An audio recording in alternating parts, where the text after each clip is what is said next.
So, hello friends, once again, welcome to my lecture. So, I hope you are doing well and you are fine.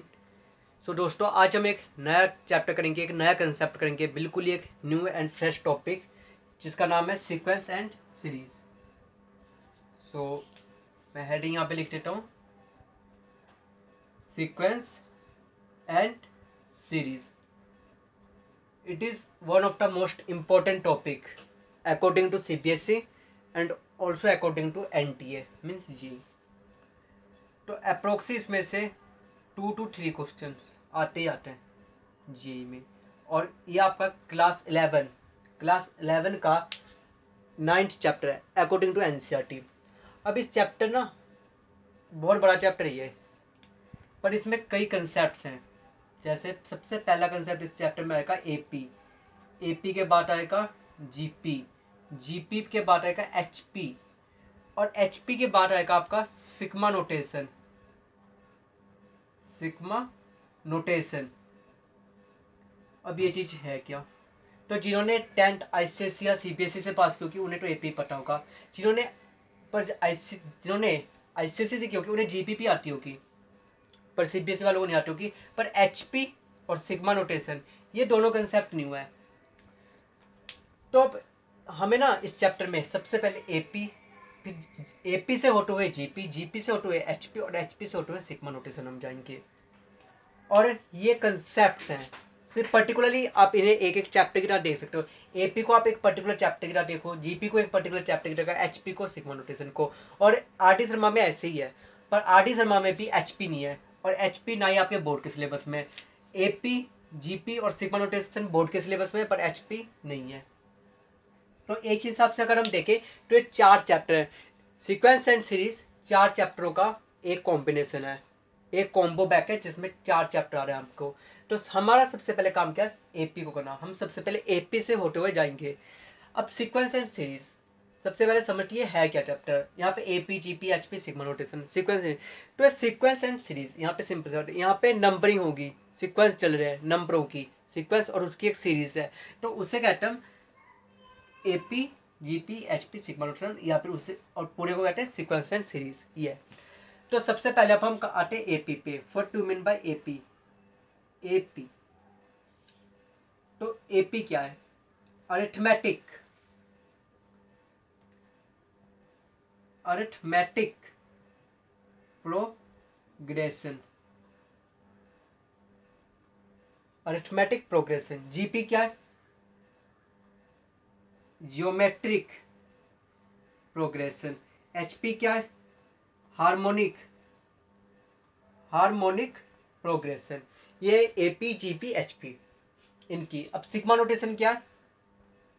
मैं n equal to 1 ले लेता हूँ, यहाँ पे n ले लेता हूँ अप टू. ये आपको पता ही है, आपने मीन, मॉड, मीडियन वाले चैप्टर स्टैटिक में पढ़ा होगा. मीन में सिग्मा, ये है सिग्मा का साइन, ये है सिग्मा.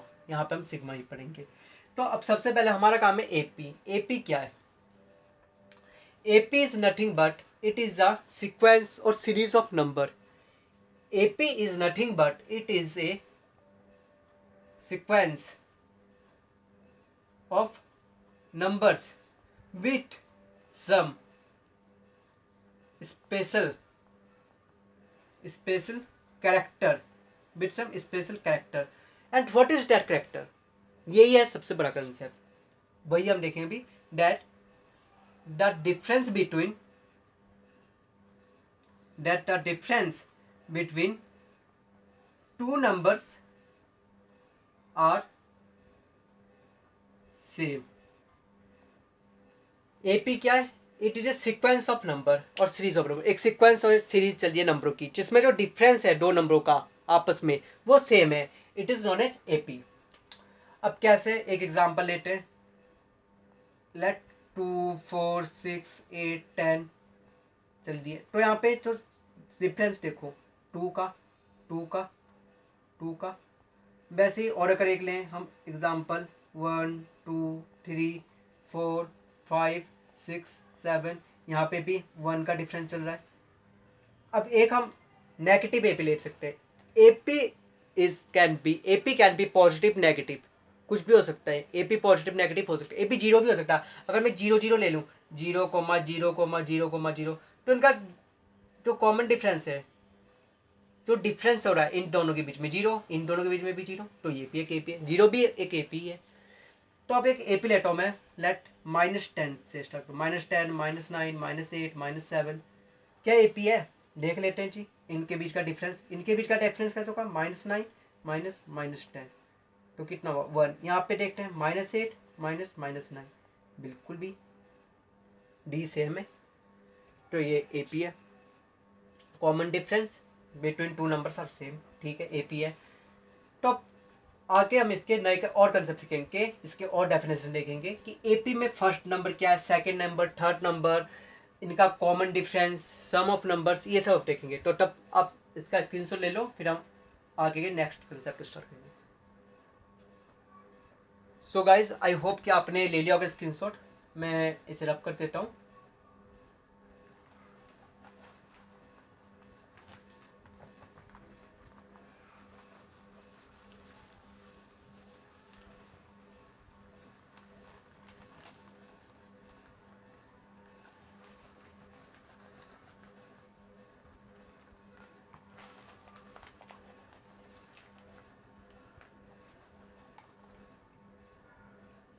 तो चलो अब हम देखते हैं एपी। लेट मैं एक एग्जांपल ले लेता हूँ यहाँ पे, वही वाला 2, 4, 6, 8, 10 अप टू, ये अप टू इन्फिनिटी तक जा रहा है क्या? हर वक्त जो भी एपी है, क्या वो अप टू इन्फिनिटी तक जाती है? बिल्कुल भी नहीं, ऐसा कोई कंसेप्ट नहीं है। अप टू 10 टर्म्स भी लिख हो सकता है, up to 10 term, 12 term, 15 term, कुछ भी, अप टू कुछ भी हो सकता है। पर हम यहाँ पे अप टू इन्फिनिटी ही लेके चल रहे हैं, लेट इन्फिनिटी पे चल रहे हैं। फिर अप टू 10, 12 वाले में भी आएंगे, पर अप टू, तो यहाँ पे ये क्या, ये फर्स्ट नंबर है, फर्स्ट नंबर ऑफ एपी। इसे कैसे डिनोट करते हैं, ए से, ए। अब A1 कौन सा है हमारा, फोर्थ नंबर, 4। A2 क्या है हमारा, 6। A3 कितना है हमारा, 8। अब ये सब क्या है, ए हमारा क्या, first number of AP, first number of AP is denoted by A. Second number of AP is denoted by A1। अब ये यहाँ पे सेकंड आ रहा है, यहाँ पे A1 आ रहा है, इसमें बच्चों को बड़ी कंफ्यूज होती है। तो ये हम देखेंगे अभी, इसी लेक्चर में हम देखेंगे कि कैसे, क्या प्रोसेसिंग है, क्यों आ रहा है ये। अब हम निकालते हैं इसका डी, इनका कॉमन डिफरेंस कितना है का, d. D equal to common difference होता है, d equal to common difference. अब कॉमन डिफरेंस निकालते कैसे, कॉमन डिफरेंस हमेशा निकालेंगे second term minus first term, second term minus first term. अब कैसे, सेकंड टर्म तो ये है, इसको माइनस को, अब second term minus first term हमने किया, तो हमारा कितना आएगा, 4 - 2 2, ये हमारा D1 हो गया। अब D2 निकालेंगे हम, D2 में क्या होगा, इसको सेकंड टर्म हम लेंगे, इसको फर्स्ट टर्म लेंगे, 6 - 4, तब फिर 2 ही हुआ। अब हम इन दोनों को लेंगे, D3 में क्या हुआ, 8 - 6, तब फिर 2, तब फिर 2 ही आया। तो हमेशा ये 2 ही आ रहा है, ठीक है ना। क्यों, इसका D3 first, second term minus first term, हमेशा आपको ये याद रखना है। अब ये तो हो गया। अब अगर मैं कहता हूँ आपको नेगेटिव AP2, एग्जाम्पल, एक नेगेटिव AP2, -10, -9, -8, -7, जो कि पीछे भी मैंने दिया था आपको, तो इसमें क्या होगा, ए तो एज इट इज होगा -10, बट D1 इक्वल टू वही second term minus first term, कुछ नहीं देखना, नेगेटिव है पॉजिटिव है कुछ भी हो, हमें वही करना, -10, कितना आ गया, 1। अब AP can be positive, can be negative, can be 0। वैसे ही common difference also can be positive, can be negative, can be 0, but the number of terms n always be positive. n क्या होना चाहिए हमेशा, n हमेशा हमारा positive होना चाहिए, n कभी भी नेगेटिव नहीं हो सकता, अदरवाइज और कुछ भी हमारा पॉजिटिव नेगेटिव हो सकता है, इसमें से कोई वो नहीं है। तो आई होप कि आपको यहाँ तक आ चुका होगा कि कॉमन डिफरेंस कैसे निकालना है, फर्स्ट टर्म की कैसे देखना है, सेकंड टर्म, और ये सब आपने 10th में भी पढ़ा हुआ है। अब हम जाएंगे AN। तो यार एपी एपी बनती कैसे, how to make an AP, AP की फॉर्मेशन कैसे हो रही है, अब हम इस चीज पे जाएंगे। अब ऐसा तो है नहीं कि एपी आपको, आप एक नंबर ले रहे हो उस पर 1 2 ऐसे ऐड कर करके देख रहे हो, एपी ऐसे बनेगी नहीं। हम देखेंगे कि अब एपी इन रियलिटी बन कैसे रही है। तो उसके लिए तब तक आप ये स्क्रीनशॉट ले लो, फिर मैं आपको उस कंसेप्ट पे लेके चलूंगा। सो आई होप कि आपने स्क्रीनशॉट ले लिया होगा। तो अब मैं आपको दिखाता हूँ how to make an AP. ये क्वेश्चन आता है, how to form an AP, how to form an AP, AP बनती कैसे, कैसे बनाए एपी, ये क्वेश्चन हर किसी के दिमाग में आता है, एक जनरल क्वेश्चन है। तो इसके लिए हमें नंबर पता है ए N, A N, A N किसे कहते हैं, आखिरी number of AP, last number of AP is known as A N, A N equal to last number of AP. जैसे फर्स्ट टर्म को हम ए कहते हैं, कॉमन डिफरेंस को डी कहते हैं, ए एन को हम कहते हैं लास्ट नंबर ऑफ एपी। तो आपको क्वेश्चन में ना ए एन दिया होगा, जैसे मैं ए एन यहाँ पे ले लेता हूँ n+5। तो अब मैं एन यहाँ पे कुछ भी हो सकता है, 1 2 3 4 5 कुछ भी। अगर एन हमें दिया हो अप टू 6 तो मैं एन 1 2 3 4 5 6 पुट करूंगा। अगर अप टू मुझे दे दिया हो 60 तो मैं 1 2 3 4 5 6 7 8 9 अप टू 60 लेके जाऊंगा। और वैसे ही एन हमेशा शुरू होगा 1 से लेकर अप टू जहां तक का हो। अगर कहीं तक भी ना का हो, अगर नॉर्मली ऐसे दे दिया हो up to dash dash dash, तो हमें 5 6 लिख के खत्म करना है। तो हम एन ए एन का फार्मूला भी देखेंगे अभी, पर हम उससे पहले ये देखते हैं। A1 पुट करता हूँ मैं, 1 + 5 = 6, A2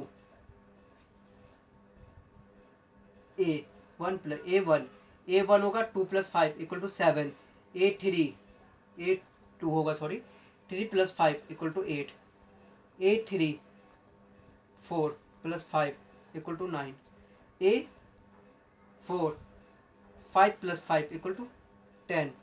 देखते हैं 6 7 8 9 10, एपी तो है, 1 का कॉमन डिफरेंस आ रहा है, डी = 1।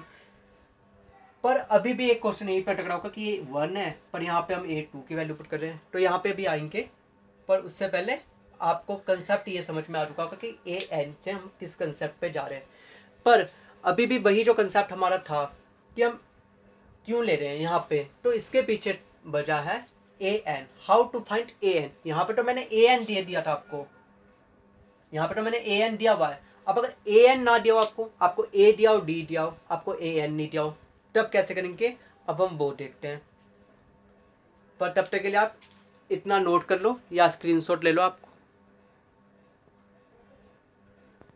सो आई होप कि आपने स्क्रीनशॉट ले लिया होगा। अब हम नए कंसेप्ट पे चलते हैं, क्या ए एन कैसे निकालना है, how to find A N, how to find A N, last number of AP या ए एन कैसे फाइंड करना है। लास्ट नंबर अलग हो जाएगा, ए एन अलग हो जाएगा। लास्ट नंबर तब होगा जब आपको एक फाइनाइट में जाओ, अगर इनफाइनाइट में जाओ तो वो ए एन पे चलेगा। How to find A N, पिछले कंसेप्ट में, पिछले क्वेश्चन में मैंने आपको ए एन दिया था, आपने ए पी बनाई थी। अब मैं आपको ए पी दूंगा, ए एन निकालो। देखते हैं ए पी 2 4 6 8 10। मैं सिंपल एग्जाम्पल से चलता हूँ। A2 common difference D 4 - 2 2। अब इसका ए एन कैसे निकाले, हमें यही तो कंसेप्ट निकालना था ना। तो ए एन का एक फार्मूला आता है, लिख लो, A N A + n-1 × D। ये है ए एन निकालने का फार्मूला। इस फॉर्मूले से हम ए एन निकालेंगे। It is very very important formula. तो ए क्या है, 2 + n, total number of terms कितने हैं यहाँ पे n, क्योंकि हमें कुछ पता ही नहीं, n -1 × d, d कितना है 2। तो अगर हम इसे अब सॉल्व करें 2 + 2n - 2, तो ये तो कट गया, तो इसका कितना कट गया 2n।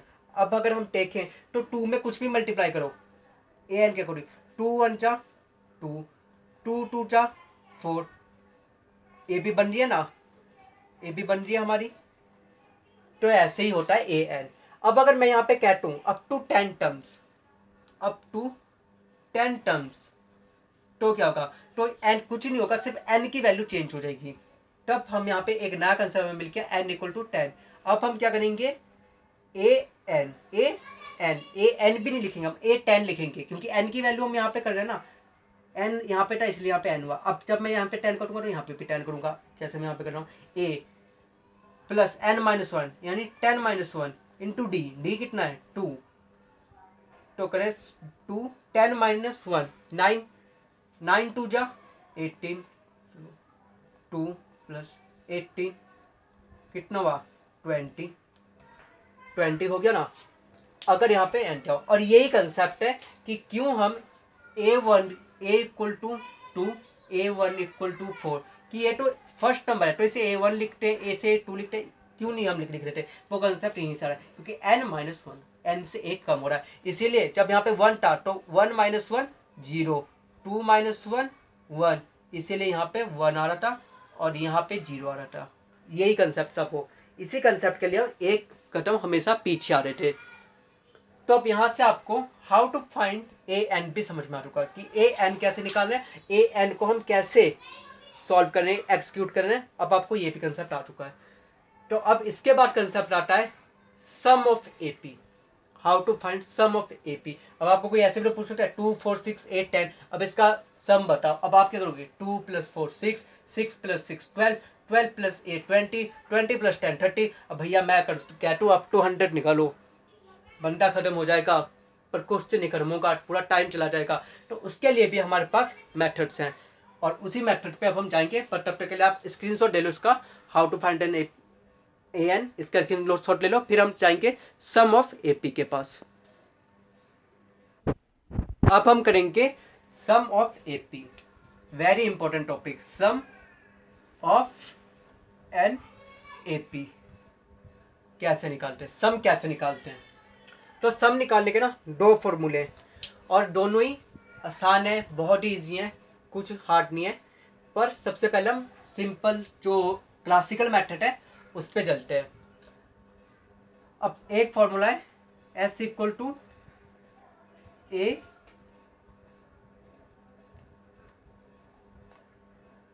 n/2 plus 2A plus n-1 into D. एक फॉर्मूला हमारा ये है, और दूसरा फॉर्मूला हमारा है sum equal to n/2 A plus L। अब दोनों में से हम देखते हैं कि क्या करना है। लेट इन एपी, एपी हमारी वही है 2 4 6 8 10, मान लो बस इतनी है, एपी हमारा बस इतना ही है 5 1 2 3 4 5। अब हम कर इसका नॉर्मल सम निकाले, 2 + 4, 2 + 4 कितना बनेगा हमारा 6, 6 + 6 12, 12 + 8 20, 20 + 10 30। ठीक है भाई, नॉर्मल में तो ये बन रहा है। अब इसमें आते हैं, ये तो बड़ा कॉम्प्लिकेट सा लग रहा है, ये तो बड़ा इजी सा लग रहा है, पर इसमें एल क्या है, एल कुछ नहीं, एल है आपका लास्ट नंबर, लास्ट डिजिट जो है वो एल है। तो इस पे आते हैं, एन एन क्या है 5/2। अब 2 + 10, 2 + 10 कितना बन रहा है 12, 5/2 इंटू 12, 2 6 था बिकट क्या 30। सही है, ये तो मैच कर, क्या ये भी मैच करेगा, मैच करना चाहिए, बिल्कुल ही करेगा, क्यों नहीं करेगा। 5/2 तो 2A, अब 2 2 4, 2A 2 2 4 कर दे डायरेक्ट, फिर n 5 - 1, 5 - 1। अब इसका कॉमन डिफरेंस कितना रहा है 2 इंटू 2 कर देते हैं, देखते हैं अब कितना आएगा 5/2 4, 5 - 1 4, 4 2 8, 4 और 8 कितना होता है 12, 2 से जब 12 कटेगा कितना बचेगा 6, 5 6 जा कितना होगा 30। यार तीनों से सेम ही तो आ रहा है, सही है ना।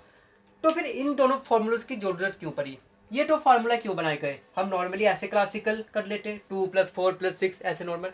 तब क्या प्रॉब्लम आती कि अगर बहुत बड़ी सीक्वेंस हो, बहुत बड़ी सीरीज हो, तब प्रॉब्लम आ रही थी। तो उसके लिए पहले ये फॉर्मूला बनाया गया, ठीक है, ये फॉर्मूला अच्छा है। तो फिर इसकी क्या जरूरत पड़ी हमें।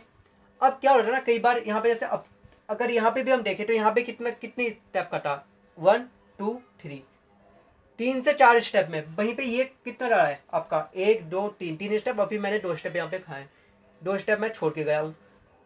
तो अगर वो 2 स्टेप पे करूँ तो ये 5 6 स्टेप में जा रहा है। अब यही प्रॉब्लम थी इसमें और इसमें कि ये बहुत इजीली हो रहा था, कम टाइम में हो रहा था और ये ज़्यादा टाइम में। तो जो भी जिसमें भी लास्ट टर्म दिया हो वहाँ पे ये आपको बेनिफिट देगा, पर जहाँ पे लास्ट टर्म ना दिया हो वहाँ ये आपको बेनिफिट नहीं दे पाएगा, वहाँ आपको यही बेनिफिट देगा। इसलिए ये क्लासिकल मेथड है, यहाँ से कुछ भी करो, लास्ट टर्म दिया हो चाहे ना हो, चाहे कुछ भी दिया हो ना हो, यहाँ से निकलेगा। पर यहाँ पे लास्ट टर्म आपको नेसेसरी है, यहाँ पे आपको सिर्फ तीन ही चीज़ें नेसेसरी है, एन ए डी, पर यहाँ पे आपको एन ए एल चाहिए। यहाँ पे अगर एल दिया हो तो आप डी निकाल सकते हो, एल दिया हो तो आप ए निकाल सकते हो, एल दिया हो तो आप एन निकाल सकते हो। मान लो आपको ए कोमा डी कोमा एल देते तो और कहीं कहीं एन निकाल सकते हो तो निकाल सकते हैं जी, क्यों नहीं निकाल सकते? कैसे निकाल सकते हैं? A N equal to l, क्योंकि लास्ट नंबर है, और इसको हम कैसे लिख सकते हैं? A plus N minus one into d. अब आपके पास क्या दिया है? ए दिया हुआ है, डी दिया हुआ है, एल दिया हुआ है, एन निकाल सकते हो। मान लो अगर आपको एन दिया हुआ और एल पूछे तब भी आप निकाल सकते हो। आप मान लो आपको डी नहीं दिया, बाकी सब कुछ दिया, तो आप डी निकाल सकते हो, ए निकाल सकते हो, पर यहाँ पे आप ऐसे नहीं कर सकते। तो यही कंसेप्ट है। तो आप हमारे दोनों फार्मूलेस कौन से हैं? ये वाले क्लासिकल फॉर्मूला, और सबसे important N by two plus two A plus N minus one into D, और यहाँ पे S N by two A plus L. ये दो फॉर्मूले हमारे सबसे इंपॉर्टेंट हैं, और यही है सम ऑफ एपी। और मैंने आपको ये यहाँ पे दिखा भी दिया कि सम ऑफ एपी कैसे काम कर रहा है। तो अब आपका सम ऑफ एपी भी काफ़ी हद तक हो चुका है, पर अब हम इसमें न्यूमेरिकल्स की वैरायटी देखेंगे, क्योंकि यहाँ पे अब डिपेंड करता है, न्यूमेरिकल की वैरायटी काफ़ी अलग होती है। ये तो एक आसान सा एग्जाम्पल था, पर न्यूमेरिकल की वैराइटीज़ काफ़ी चेंज हो जाएगी, जैसे 7 प्लस 77 प्लस 777 प्लस 7777, इस टाइप के क्वेश्चन आ जाते हैं। तो अब ये ना ही एपी है, ना ही जीपी है, ना ही एचपी है, और ना ही यहाँ पे सिग्मा नोटेशन लगेगा। तो ये क्या है? इट इज़ एन सीक्वेंस और स्पेशल सीरीज है। इसे आर डी शर्मा में इसे स्पेशल सीरीज कहा गया है, पर हम इसे देखेंगे अलग ही ढंग से। तो ये आपका sum of AP, sum of n AP का कंसेप्ट भी कंप्लीट हो चुका है। तो अब आप अपनी आर डी शर्मा या एनसीईआरटी एग्जाम्पल जो भी आप कर रहे हो, या मैंने आपको पहले कहा था सिंगेज करने के लिए, तो अगर आप सिंगेज भी कर रहे हो तो आप कर सकते हो, और आप सम ऑफ एपी तक आप आराम से कर सकते हो। हाँ, कुछ न्यूमेरिकल्स होंगे सम ऑफ एपी में जो आपसे नहीं होंगे, क्योंकि इस टाइप के, क्योंकि अभी और भी हमें सम ऑफ एपी पे क्वेश्चंस की वैराइटीज़ को देखना है, पर बाकी सब कुछ हो चुका है। सो ठीक है गाइस, मिलते हैं अब अगले लेक्चर में। तब तक आप अपना यहाँ तक का सारा पोर्शन कर लेना और इसे कंप्लीट करो, ठीक है? आई होप कि आप कर लोगे, और for any doubts you can contact with me. नीचे डिस्क्रिप्शन बॉक्स पे मेरी ईमेल आईडी दी हुई है, तो आप वहाँ से मुझे कॉन्टैक्ट कर सकते हो। और ये नया चैप्टर है हमारा बिल्कुल ही, इसलिए आप इसे फर्स्ट लेक्चर से ही बिल्कुल अच्छी तरीके से करिए, ताकि आपका कोई भी कंसेप्ट इस चैप्टर से पर्टिकुलरली मिस ना हो, क्योंकि बहुत इंपॉर्टेंट चैप्टर है। सो ठीक है गाइस, बाय, फिर मिलते हैं अगले लेक्चर में।